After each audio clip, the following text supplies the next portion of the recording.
আর এখন এই ভান্ডারে টাকা ঢুকতে না সব মরণের বান বাড়িয়ে বলো। এখন আর স্বামীর দাম দিচ্ছে না বলো বাপ, অশুনি কি হবে? সকালবেলা মাথায় সাইডে বেঁধে বলে মরণের বান বাড়িয়েছে, যাও মদ্যলোক রান্না করে বিবি ওই সেই বাজার কি বাজারের সামনে ঘটকপুর বাজারে গেছে, আসে না না, আরে কত আসে না না, আসে তা কি ভালো জন্মাবে নাই নাকি? বসিরহাটে বড় মাওলানা আল্লামা হুজুর কেবলা মাওলানা ফতোয়া লিখেছে, মুসলমানেরা মেলায় যেতে পারে না, মুসলমানেরা পুজো দেখতে যেতে পারে না। এ বাবা আমাদের ঘরে মা বোনরা যায় না, যায় না। এ ভাই চলে যাচ্ছিস কেন? আমি রাগ করে চলে যাচ্ছি। এ বাবা এখন এই টোটো গাড়ি হই না, মরণের টোটো গাড়ি ভাড়া করে মেলা দেখতে যাচ্ছে। আল্লামা হুজুর লিখে দেন, যারা মেলায় যায় পুজো দেখতে যায় এরা কাফের হয়ে যায়। কে বলেছে? আল্লামা হুজুর বলে, আমি না বলো।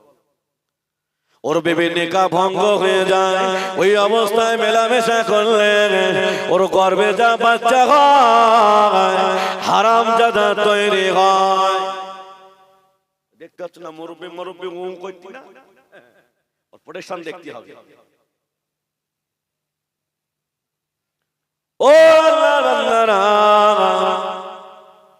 ও যুবকটা বলছে হুজুর আমাকে একটা তাবিজ দেবে, আমার মাকে দিলে আমার বউ আমার ভালো চোখে দেখে না। আমি কি বলবো? আজ বাবা শোনো, এই তাবিজ আমি দিলাম, তাই এই তাবিজ মানুষের গলায় দিলে কাজ হয়, শরীরের গলায় দিলে কাজ হয় না। বলো এই তাবিজটা নিয়ে যাও, আর তাবিজটা নে রাত্রি যখন তুমি বাড়ি আসবা, তোর মার ঘর তো আগে, তবে হুজুর হ্যাঁ আর তুই মার ঘরে দিয়ে তোর বাড়ি ঢুকবি। আমি কথা খারাপ বলি? ওর সংসার তো হবে না, শেষই যাবে তো। আচ্ছা তোমার মা চুরি করে দিয়ে তুমি বাড়ি ঘরে ঢুকে তোমার বিবির কাছে টাকা দিও, এইসব পয়সা ও আল্লাহ বান্দারা জান্নাত পাবে না, পাবে না, পাবে না। আর কে জিনিস বাবা, স্বামী সারাদিন পরে খেটে বাড়ি এসেছেন, একটু আরামে বিছানায় ঘুমাবে, ওর বিবি মাতার কাছে বসে ওকে মাথা চিবায়।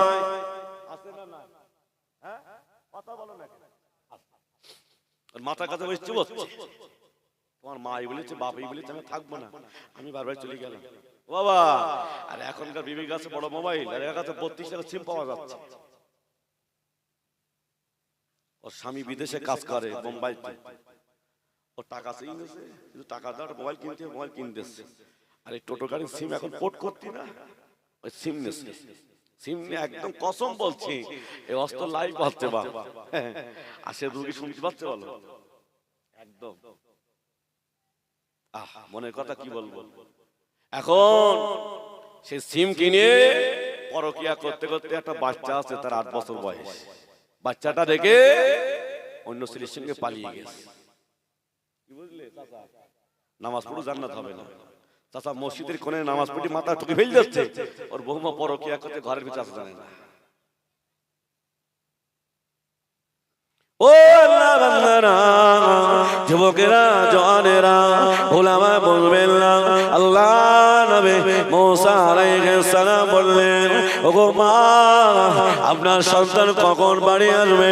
আল্লাহ নবী মুসা আলাইহিস সালাম বসে আছেন, ওই কসাইদার বাড়ি আসলেন, আম্মা জানকে গোসল দিলেন, সুন্দর করে কাপড়টা পরিয়ে দিলেন, মা জননী চুপ করে বারান্দায় বসে আছেন।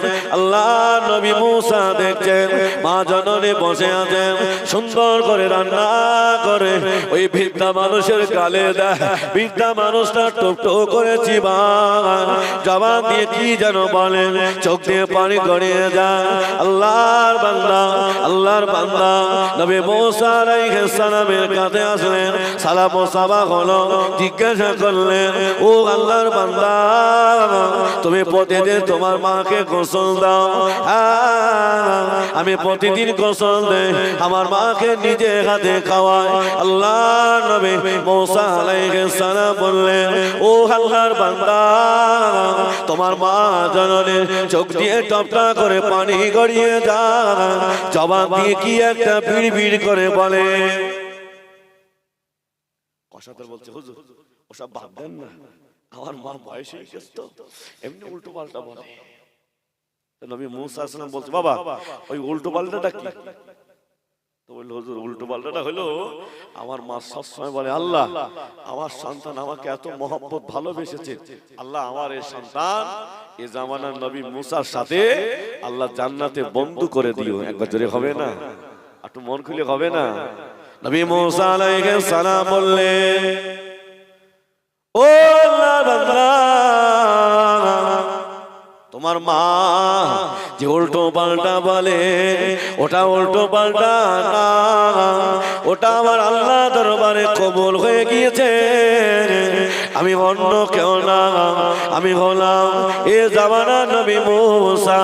আমি আল্লাহকে জিজ্ঞাসা করেছিলাম, আল্লাহ পাক আমি মুসা আমার বন্ধু জান্নাতে কে হবে? আল্লাহ বললেন একজন কসাইদার হবে। আল্লাহর বান্দা, তোমার আম্মার দোয়া আল্লাহ শাহী দরবারে কবুল হয়ে গেছে, জোরে হবে না? অন্ধ বাচ্চা ছেলেটাকে নিয়ে মা জননী সকলের পেছনে দাঁড়িয়ে আছেন। আল্লাহর সকলে হাতে হাত দিয়ে অন্ধ বাচ্চা ছেলেটার কাছে গিয়ে বললেন, ও বাবা ছেলে, তুমি কাকে দেখবে বাবা? অন্ধ বাচ্চা ছেলেটা বললেন, আপনি সরে যান, আপনি পিছিয়ে যান, আল্লাহর ওলিকে আমার কাছে আসতে দেন। আল্লাহর ওলি দাদা হুজুর পেরে গেল, অবাক হয়ে গেল, এই বাচ্চা ছেলে আমায় কি চিনতে পারে না, আমায় কি দেখতে পায় না? আল্লাহর অন্ধ বাচ্চা ছেলেটার কাছে গিয়ে বললেন, ও বাবা ছেলে, তুমি কাকে দেখবে বাবা? আল্লাহর তাকে দেখলেন, বাচ্চা ছেলেটার চোখ দুটো অন্ধ হয়ে গেছে, চোখ দুটো অন্ধ হয়ে গেছে। আল্লাহর ওলি দাদা পীর কেবল হাত উঠি দোয়া করছে, আল্লাহ আমি আবু বকর, আমি আমার জন্য দোয়া করি না, এই অন্ধ বাচ্চা ছেলেটা আল্লাহকে আমাকে দেখার বড় আশা, আমি আবু বকর দোয়া চাই, আল্লাহ আমার দোয়ার বিনিময়ে এই অন্ধ বাচ্চা ছেলেটা চোখ দুটো ভালো করে দেন। আল্লাহর ওলি হুজুর আমার দোয়া করে গালে থুতু মোবারক নিয়ে দুই চোখের উপরে বুলিয়ে দিলেন, আল্লাহ চোখ দুটো ভালো করে দিলেন, জোরে হবে না? দাদা হুজুর কার ভালোবেসেছে? আল্লাহ, আল্লাহর রাসূলকে ভালোবেসেছে। যুবকেরা, নওজওয়ানেরা, আল্লাহর মুজাদ্দিদ জামানের কলিজা টুকরা ন হুজুর পীর কেবলা। নওজওয়ানের নাম কি বাপ?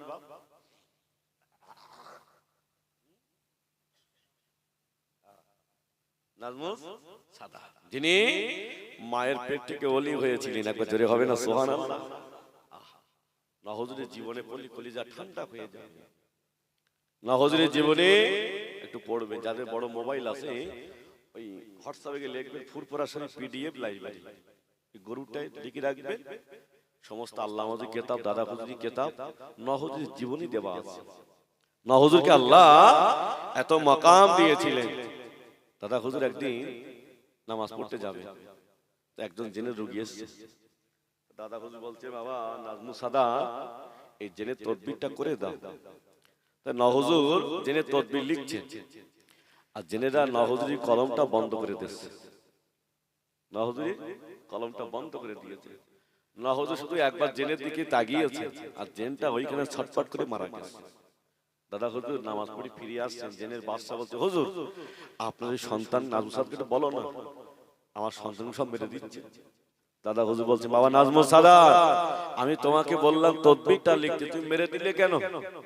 না হুজুর বলছে, আব্বা জান, আমি তদবির লিখছিলাম, যে না আমাকে হাতটা বন্ধ করে দিয়ে কলমটা বন্ধ করেছে, আমি একবার তাকিয়েছি ও যে মারাও যাবে, আমি নাজমুল সাদাত বুঝতেও পারিনি। একবার জোরে হবে না?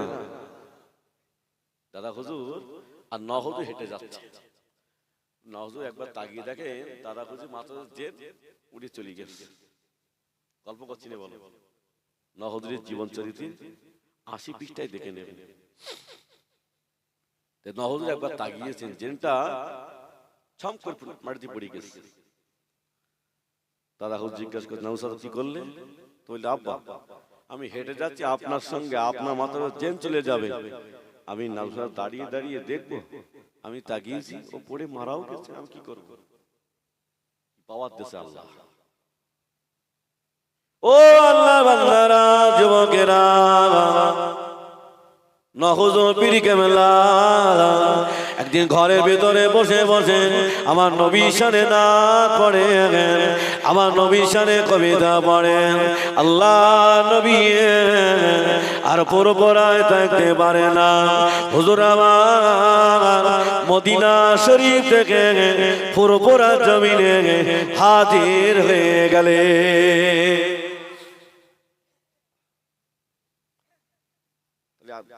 নবী কোথায়? মদিনা শরীফ থেকে ফুরফুরা। কোথায় পাবেন? নহজুর জীবনে দেখে নেবেন। মুজাদ্দিদুল জামান দাদা হুজুর পীর কেবলা গভীর রাতে হুজরাখানা থেকে বার হলেন। হুজুর আমার বাইরের দিকে তাকিয়ে দেখেন আল্লাহ নবী দাঁড়িয়ে আছেন। আল্লাহ নবীকে সালাম দিলেন, পিছনের দিকে তাকিয়ে দেখেন নহজুর দাঁড়িয়ে আছেন। দাদা হুজুর নহজুরকে একটু ধমক দিয়েছে, বাবা নবীর সঙ্গে বিয়াদবি করুনি তো, ধমক দিয়েছে। সকাল হয়ে গেল, মাটি মসজিদে আযান হয়ে গেল, সকলে নামাজ পড়তে চলে এসেছেন। আল্লাহর ওলি নহজুরকে দেখতে পাওয়া যায় না। দাদা হুজুর বলেছিলেন, ও আমার ভক্তরা, আমার নাজমুল সাদাতকে দেখেছো বাবা? হুজুর না বিয়াদবি মাফ করো, আমাদের ভাই নাজমুল সাদাতকে দেখে না। সারাদিন কেটে গেল, মাগরিবের আযান হয়ে গেল, হুজুর আমার থেকে রাজগান করলেন, এশার নামাজ পড়ে আল্লাহর ওলি দাদা পীর ঘরের ভিতরে চলে গেলেন। দাদা হুজুর পীর কেবলা ঘরের ভিতরে গিয়ে নামাজে মশাল্লাটা পিছিয়ে মদিনার দিকে নজরটা করে কাঁদেন, ইয়া রাসূলুল্লাহ, ইয়া হাবিবাল্লাহ, হুজুর আমি আবু বকর আপনার সাথে কি বিয়াদবি করেছে? হুজুর আমার নাজমুল সাদাত কি আপনার সাথে বিয়াদবি করেছে? ও আল্লাহর বান্দারা, দাদা হুজুর পীর কেবলা হুজুর আমার আস্তে আস্তে একটু ঘুমিয়ে গেলেন। হুজুর আমার স্বপ্ন দেখেন, আল্লাহ নবী জানিয়ে দিলেন, ও বাবা আবু বকর, তোমার নাজমুল সাদাতকে আমি নবী এত ভালোবাসি, আমি নবী এত মহব্বত করি, তোমার নাজমুল সাদাত ঘরের ভিতরে বসে বসে বসে বসে আমার সামনে নাচ পড়ে, আমি রাসূলুল্লাহ আর মদিনা শরীফে থাকতে পারি না, আমি মদিনা শরীফ থেকে আমি পুরোপুরা জমিনে হাজির হয়ে যাই। আল্লাহ রাসূল বললেন, বাবা আবু বকর, তোমার নাজমুল সাদাতকে যদি পেতে হয়, আমারই আওলাদ আব্দুল কাদের জিলানীর কাছে রুহানি হালাতে খোঁজ নেবে। দাদা পীর কেবলা রুহানি হালাতে খোঁজ নিলেন। পরের দিন ফজরের নামাজের পরে নহজুর পীর কেবলা বাড়ির সামনে ঘোরাঘুরি করিতেছেন। জোরে হবে না সুবহানাল্লাহ? ও আল্লাহর বান্দারা, যুবকেরা, জওয়ানেরা, আমি নহজুরের জীবনী বলে শেষ করতে পারবো না। আল্লাহর ওলি খাজা গরিবের নওয়াজ হুজুর আমার আল্লাহর ওলি নহজুরকে স্বপ্নের ভেতরে ডাকলেন, ও বাবা নাজমুল সাদাত, তুমি আজমিরে চলে এসো বাবা। আল্লাহর ওলি সকাল হয়ে গেল, তারা হুজুরকে বললেন আব্বাজান আমাকে একটু আজমিরে যেতে দেবে। আব্বা আমি একটু আজমিরে যেতে চাই। দাদা পীর কেবলা না হুজুরকে বললেন বাবা যাও আজমিরে চলে যাও, তবে বেশি দেরি করবে না, তাড়াতাড়ি চলে আসবে। না হুজুর আজমিরে চলে গেলেন। না হুজুর পীর কেবলা খাজা হুজুরের মাজারটা জিয়ারত করে পাশে বসে আছে, গভীর রাত্রে ঘুমিয়ে গেছে। খাজা হুজুর পীর কেবলা বললেন বাবা নাজমুস সাদাত তুমি আমার মাজার জিয়ারত করেছো, আমার এলাকায় এসেছো, আমি যতদিন তোমাকে থাকতে বলবো তুমি এখানে থাকবে, আমি তোমাকে যখন বাড়ি যেতে বলবো তখন এখান থেকে চলে যাবে। না হুজুর আজমিরে আছে। একদিন গভীর রাত্রে খাজা হুজুর না হুজুরকে বলে বাবা চলো মদিনার মসজিদ নবাবিতে যেতে হবে। একবার যেতে হবে না সুবহানাল্লাহ, চিল্লে হবে না। না হুজুরের জীবনে ৭৩ পৃষ্ঠায় দেখে নেবে, ৭৩ পৃষ্ঠা মসজিদ নবাবিতে খাজা গরিবে নওয়াজ না হুজুরকে নিয়ে গেছে। খাজা গরিবে নওয়াজ আল্লাহর ওলি না হুজুরকে ডেকে বললেন ও বাবা নাজমুস সাদাত এখানে দাঁড়িয়ে নামাজটা পড়ে নাও বাবা, নামাজটা আদায় করে নাও। কোন জায়গা যেখানে নবী নামাজ পড়েছিল। আল্লাহর ওলি না হুজুর পীর কেবলা বললেন না না আমি ওখানে দাঁড়িয়ে নামাজ পড়তে পারবো না যেখানে আল্লাহ নবী নামাজ পড়েছেন।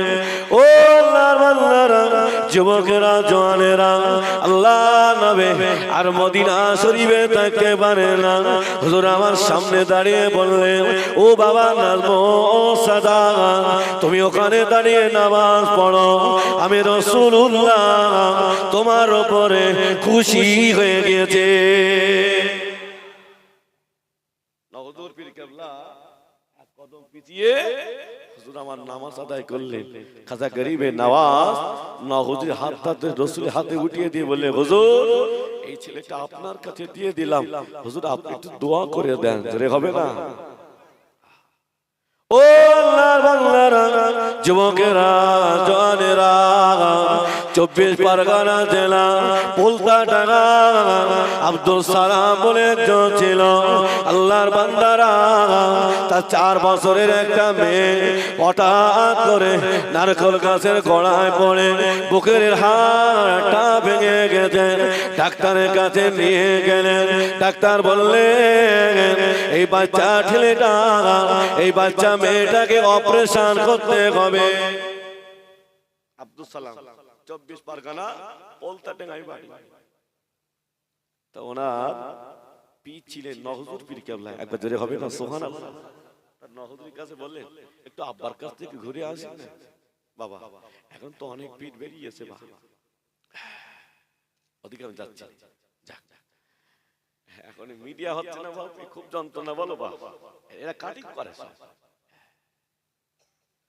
ওই সে মুর্শিদাবাদ একটা হুজুর আছে বলো, সে আঙুল চাটা হুজুর আছে না, সে আঙুল টানে আঙুল চুষে ওটা হুজুর আছে, সেও পীর বলো, পীর বেরিয়ে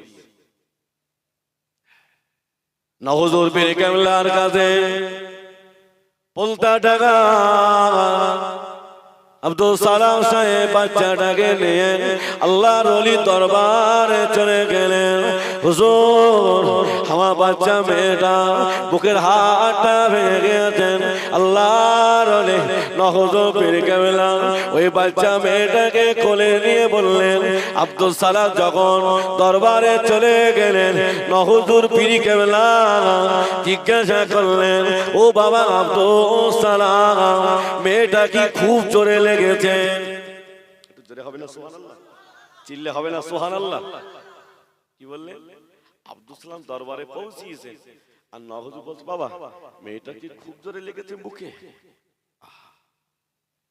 আব্দুল সালাম বললেন হুজুর আমার মেয়েটার জন্য একটু দোয়া করে দেন। আল্লাহর নহজুর পীর কেবলা হুজুর আমার মেয়েটাকে কাছে নিয়ে আল্লাহর কাছে দোয়া করলেন, আল্লাহ পাক আমি নহজুর আমি আমার জন্য চাই না, এই বাচ্চা মেয়েটার আল্লাহ আপনি সুস্থ করে দেন। ও আল্লাহর বান্দারা, আব্দুল সালাম বলেন আমি আমার নহজুর দরবার থেকে ফিরিয়ে নিয়ে আসলাম, আমার মেয়েটার ডাক্তার দেখানো লাগলো না, আল্লাহর হুকুমে হুজুরের দোয়ায় ভালো হয়ে গেল।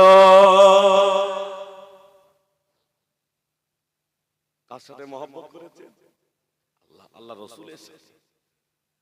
ও আল্লাহর বান্দারা, আজ আমি ওদিকে বাড়াবো না বাবা, আজ আমি যেখানে করছিলাম আল্লাহ নবী বলেন